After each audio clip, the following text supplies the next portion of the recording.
Nanagkot na mi mga bayot kay para for the go me everything in our life. So for today's video mga bayot, managkot na mi kauban akong pamilya. Yes, shoutout ato ni Ma'am Karina kay iya anak basketball player pod. Kay diri man sa gym hipos no giheld ang ilang practice.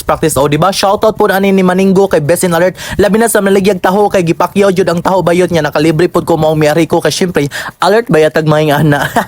Ano man na siya? Mao man na siya mga labi na ni mga BBBO, mga gwapo kay na sila mga bayot. Tapos diri si Jorvin very alert ang OFW. Yes, shoutout ana nila kay Best in Alert, Best in Go everything to the basketball court. Char. So much for that everything in our life mga bayot. Padong na mi sa minteryo. Yes, nagbaktas right town mi mga bayot kay syempre ano man na siya?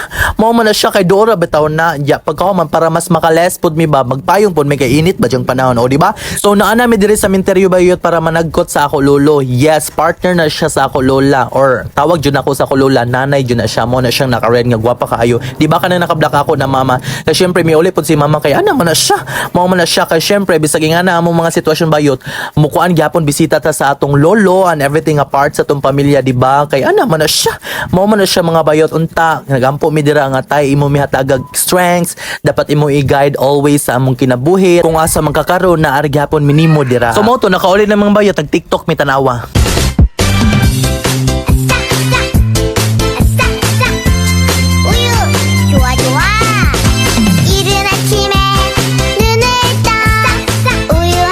O di ba lingaw kay minya naka-create mig memories in our life nga di na mo makalimtan. And see you in my next video ha. Diri lang sa bye oy.